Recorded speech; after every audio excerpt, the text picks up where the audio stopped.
Welcome to Fyght Talk. My name is Christian Young.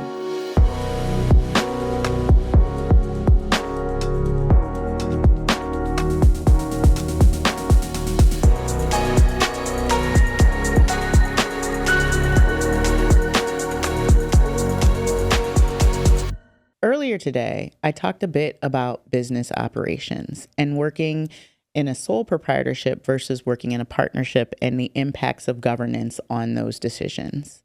In addition to that, there's also the consideration of what your type of business that you will have and how it will run. So you need to understand and develop a plan for every single thing that you do within your business. Because I think that what I want to do is talk more around the fact that business operations is more than just your governance agreement. So your operating agreement is a key piece of business operations, but I think that you do have to spend that time in like your services list or your product list to make sure it's what people want. Like currently, for instance, one of the things that my company is doing is we're working on building out plans for different types of enterprises.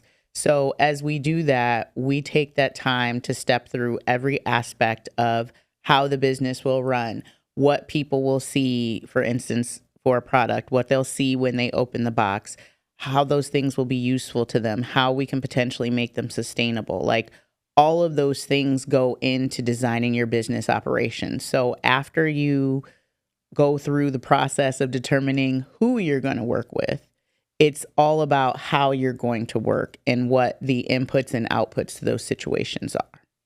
So I think that one of the things that we're going to be covering through this episode is making sure that we get a plethora of thought around business operations, because there's more than one way to do things. So we felt it would be best to bring in a multitude of different entrepreneurs to explain how they're handling their business operational decisions, from the operating agreement to their services build out or product build out to their customer interactions.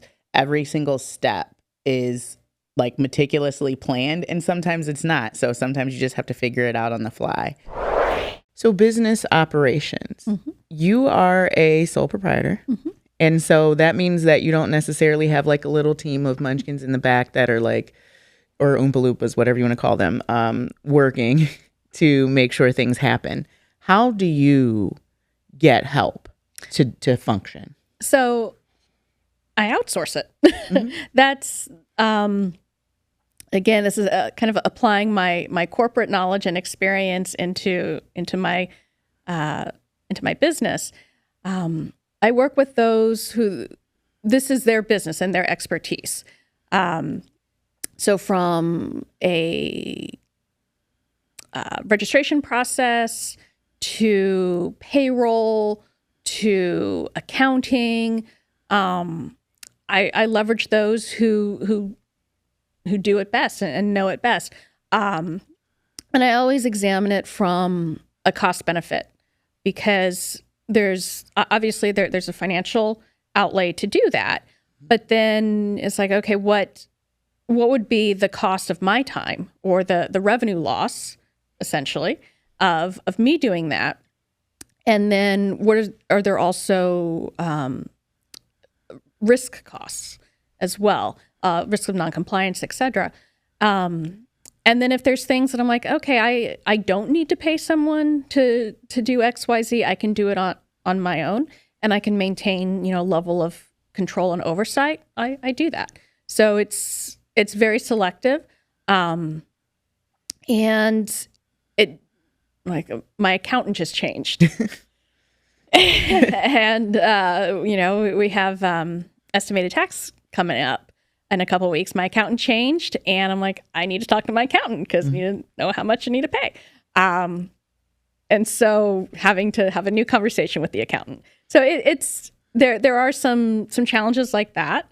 But again, I'd much rather work with an expert than someone who knows it just enough to be dangerous, which is myself.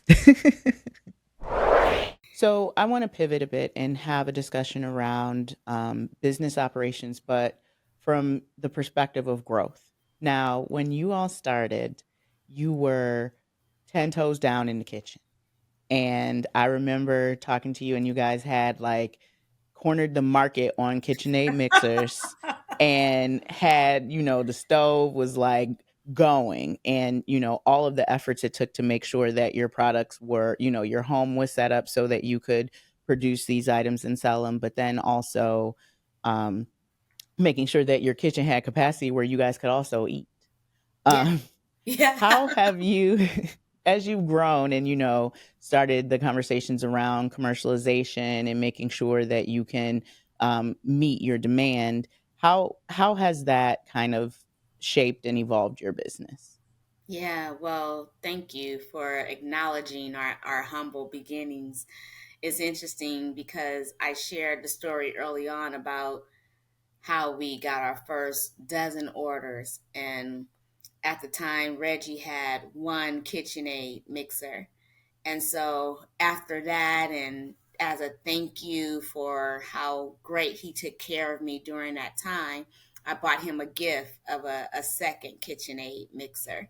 And of course, I'm a Delta. I'm in the sorority Delta Sigma Theta. So of course that mixer was red.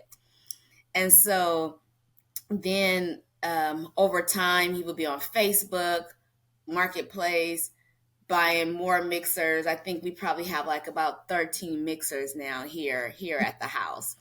But I also spoke earlier about the pandemic, and there's a lot of like bad things that came out of it, but I'm going to talk about the beauty of the pandemic, particularly on our business. And so one of those opportunities were the programs that happened. And so we were invited to be a part of what was known as the Black Culinary Collective. And as a part of that collective, we were invited to work in the commercial kitchen, given a certain amount of hours during that time. So we had to learn how to take our operations from one KitchenAid at a time to a huge Hobart mixer at a time, and learning how to scale up our recipe in order to bake in batches like that. And the owner of that commercial kitchen, wanting to help us sharing some of our challenges, connected us with another baker who started her cupcake business out of her home, and now has businesses in, I want to say, like 4 or 5 businesses here in California, one in Atlanta, and doing some things with Vegan, and the amazing growth that the company Cupcaking and Lila Owens have been able to do with their business. So the owner of the Red Door Catering Company, Rain Free, connected me with Lila Owens. And so she gave us some tips on how to scale up in the commercial space, and also some things to do at home. And so once again, it was tapping into that community. And so one of the things that Reggie and I learned is that we weren't disciplined from a perspective of being a home-based business. We baked when we wanted to bake. We put things all over the place in our kitchen.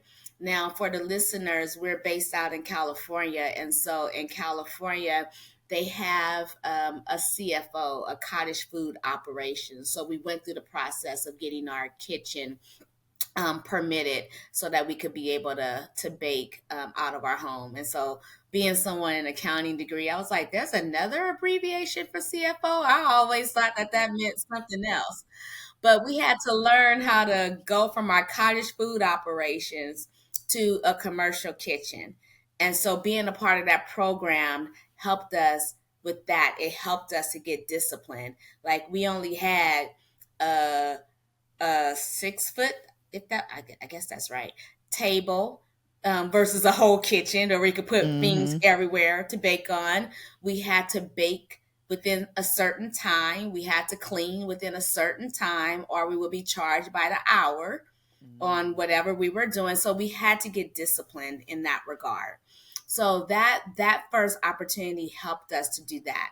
And when that grant was over, we also learned that we needed a special oven. the home oven that we had compared to doing things in a larger production and getting that same consistency mattered. So a standard commercial oven in a commercial kitchen wasn't what we could use. We had to use a rotating rack oven. So being at the farmers market, I would talk about this repeatedly. And being amongst that farmers market community, one of our flatbread vendors and friend that we call family was like, well, we have a rotating rack oven. You could come and try it out. And so we went in and we tried it out, and we went from our home base of baking 4 cakes at a time to a commercial kitchen base of baking 36 cakes at one time in an hour and a half. That's a time And saver. so that really helped to elevate us. And it was all just based on sharing our story, sharing our issues, and people being willing to help us out.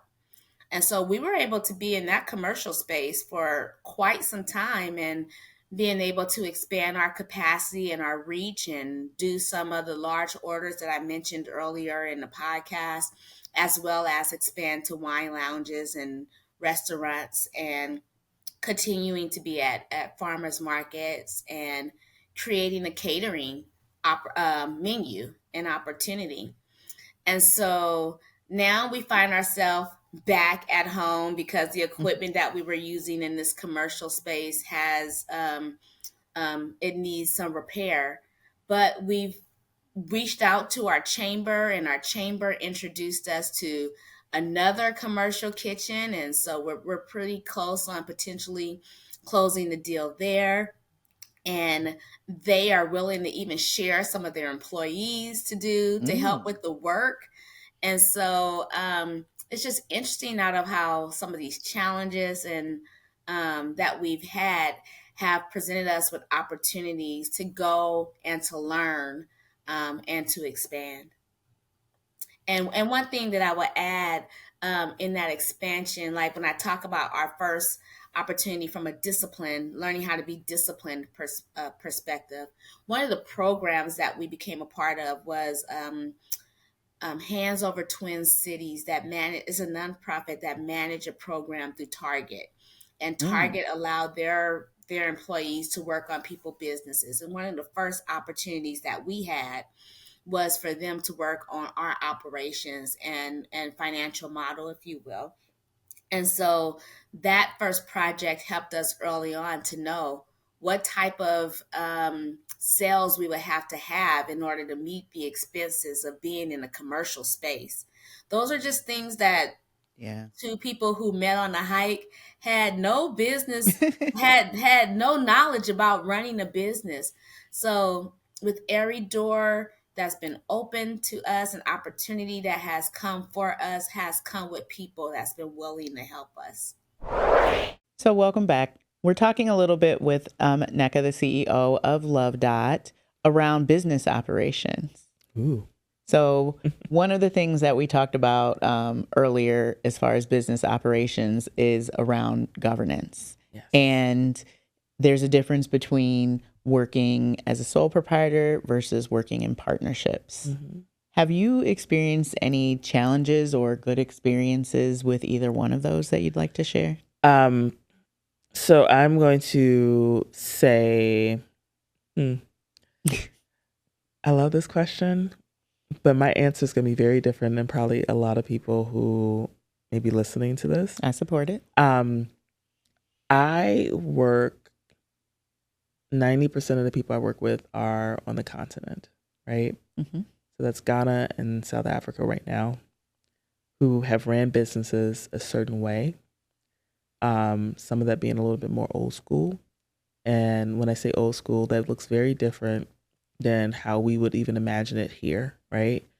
So my points of governance are largely international and largely kind of breaking through barriers of how do you drive some points of efficiency, mm-hmm. and really kind of get an existing business who has a way of doing things that is very culturally different than what, one, I would do, but even two, what will really work when you're trying to attach yourself to a more Western or US based entity, that has been really points of significant challenge for me that we're really kind of building through. The first is that I really want to get on more systems that allow us to have greater transparency in terms of, from a production perspective, where things are, also just from a general communication perspective around what's needed. And I won't lie, like for the first several years of my business, most of my things have been ran through WhatsApp, right? It's the easiest way. Standard tool for all business. It's standard tool for all business. But when it comes down to like, I want to be able to communicate like, hey, let's set up a meeting, whatever. Maybe WhatsApp is used for certain things. But when it comes down to like order transparency, quality control, those types of things, I want a actual system set up for us to lean into. Mm-hmm. Now, when you're dealing with businesses that are established, right, but haven't necessarily ran as enterprises, if that makes sense, mm-hmm. This idea of like having them stop their production to now set up a system and do an email and doing all these other pieces of the puzzle, it's not aligned to how they've naturally done things, and also isn't necessarily aligned to what makes sense environmentally for them, right? And when I say that, I mean that's an investment in more data, right? To be able to constantly, be on Wi-Fi, to use, if it's a tool that I set up, like, okay, we can use Monday.com to manage our new collection process flow, right? Mm-hmm. That's not something that like this smaller family run business is really kind of aligned to. So what I'm learning, and what I've learned, is just to figure out ways to, one, slowly introduce shifts in how we do things in a way where we're both adopting and we're both getting comfortable with them. That takes us outside of our very standard, like, here's a WhatsApp message with my entire order. And, me constantly having to reach out with milestones of how to get things done. Part of that is also having more people on the ground, right, that are working directly for Love Dot, that are pretty much their in-market liaisons, to be able to be there to build those relationships along with me. I've already built them, right? But like mm-hmm. to continue the relationships when I'm not there, because I don't live in these places. To stay on top of like, okay, so what's really happening with the production, right? Like, okay, these patterns have been cut. Now it's just in assembly mode. Let's go through and do a QC before I actually, before you actually ship. So when I know what I'm getting is actually things that are market ready, right? And leveraging them to be those points of kind of that operational excellence, both in a digital side, but also in our process side. That kind of is a layer on top of the people, the company, not the company, sorry, there are companies, but the small businesses that I'm working with to be able to make these things happen. So essentially trying to inject structure and rigor into a process that's been more agile and fluid historically. Exactly. Which I've noted can be a little bit tough. And you really, like, I work in mergers and acquisitions and integration sometimes. Mm-hmm. And you really see that when you see a smaller business that's been agile and kind of has that spark in there, like they've built the car while it was still going down the road. And it's successful. Mm-hmm. It is successful. Yeah. But it's that moment where, in order to scale to get to the next level, right? Like, because the one thing I always hear is like, we need distribution. Right. Right? Like, and I'm a point of distribution, right? Because my vision is for my brand, but also other things for them. Mm-hmm. And I'm like, great, you want, like, if that's your vision, is distribution. And to get there, you need a little bit more process. Yes. Right. But yeah, you're absolutely right. These are businesses who are agile, like literally 30 years consistent.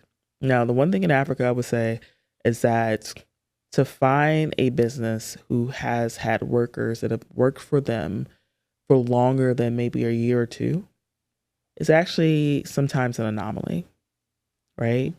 And literally the textile manufacturer and family that I work with, they have had people working with them for 25, 30 plus years. Oh, so you're not really disrupting that chi, right? Without I'm not some trying to significant either. effort. I'm not trying to fully do that either, right?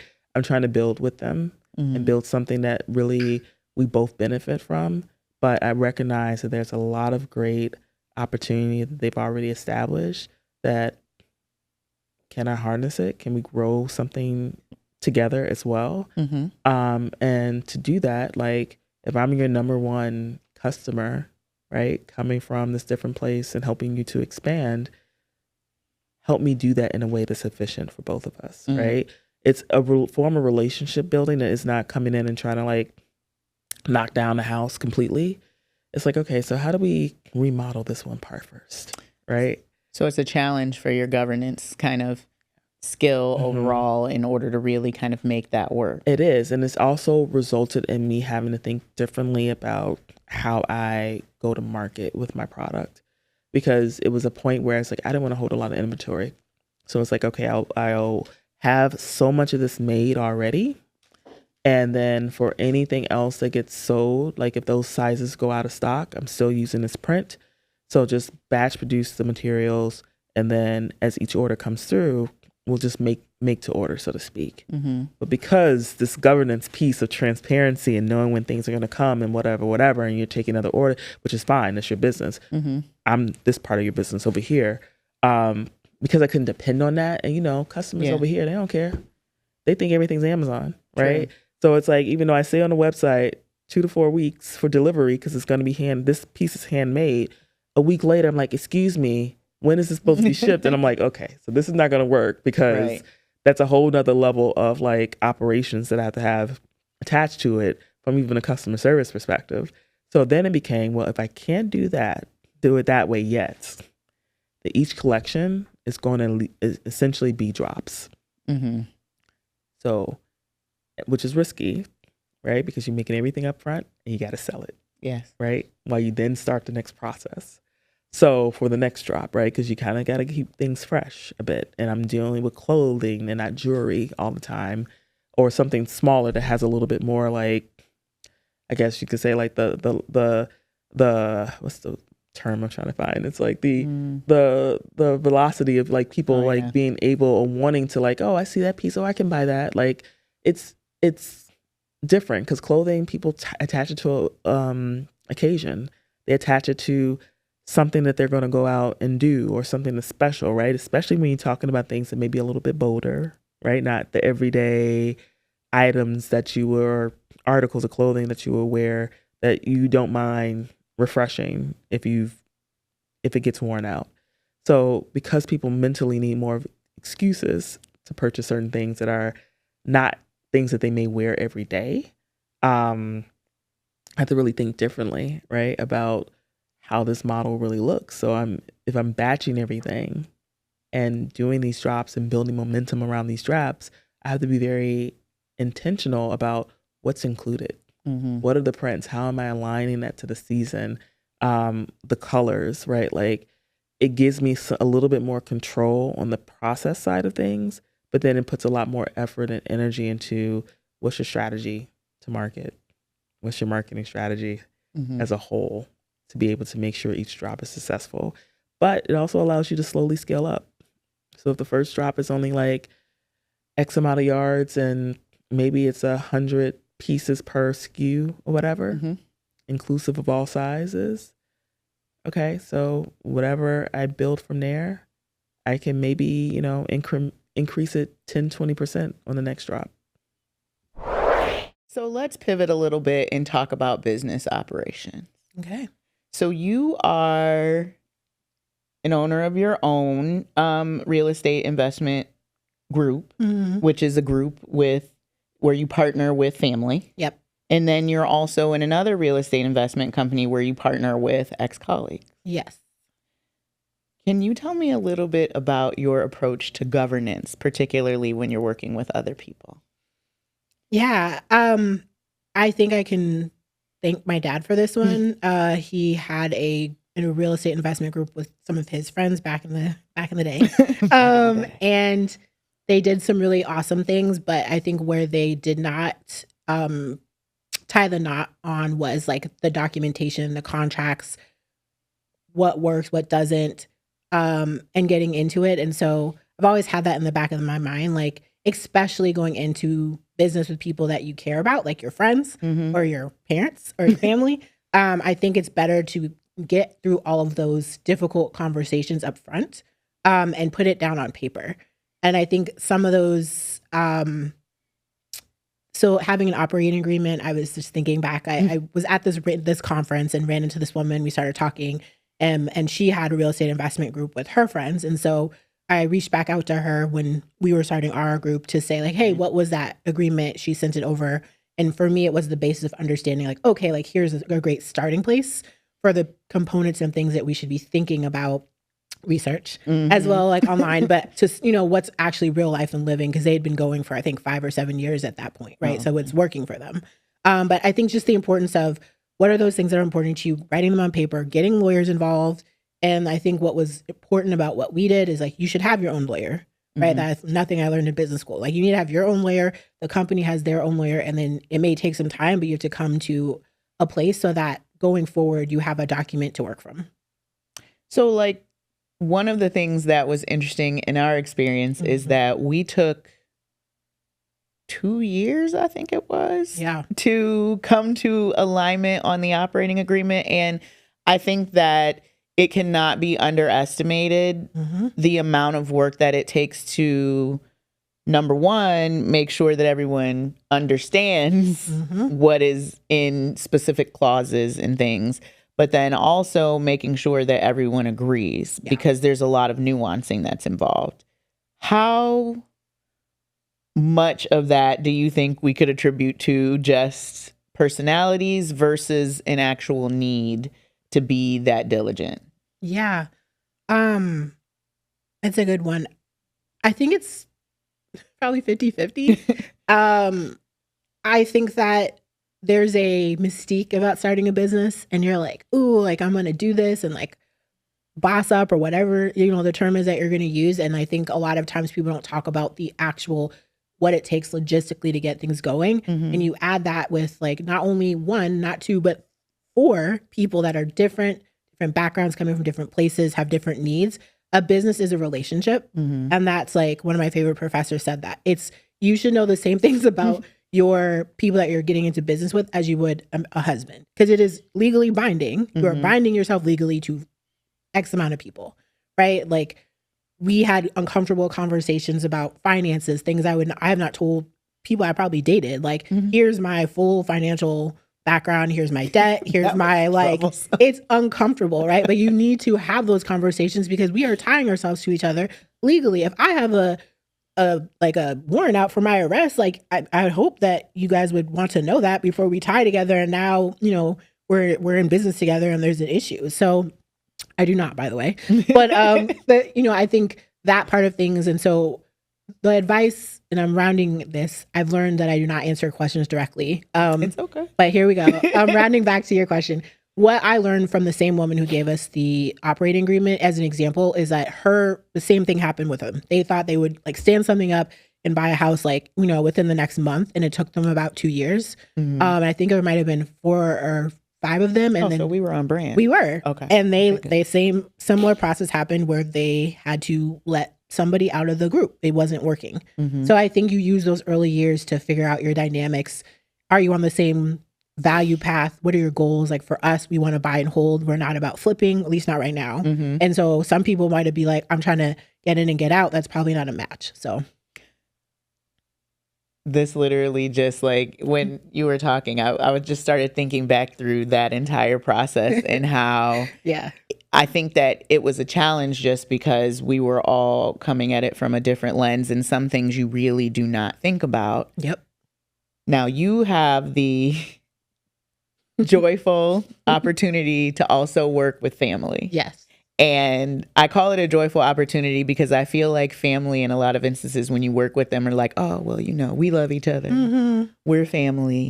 How do you kind of cross that line? Not cross that line because that indicates that it would be bad. But how do you like break through that? Because in my mind, it's kind of similar to like if you were negotiating like a prenup. Like, Right. what do you mean we will fall out of love? Yeah. What do you mean that like you think that I would try to like rob you? Yeah. Like, how do you break through that in a constructive manner rather than being like, I mean, Yeah.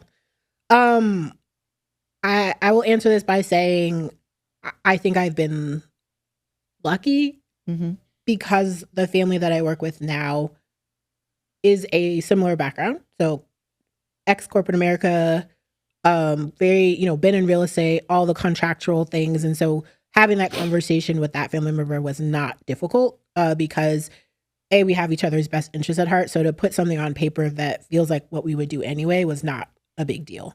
I think part of vetting processes with families, because I have had other conversations with other family members, who I love dearly, about like ways of working and kind of going back to what you were saying about like, you have to know who you are and how you work. And I am very clear to say, like, even with other friends, I don't think we would be good to work together. It doesn't mean I don't love you, but just based on these things, it's probably not a good idea. Let's make sure that we have our friendship or our family ship and maintain that. And so I think knowing who you are, understanding how you work and where you guys would come to agreement and have the conversation, have the uncomfortable discussions first, and then you can come to like your decision, right? And to kind of add to that, I mentioned that operating agreements and things like that can be a little bit like negotiating a prenup. Yes.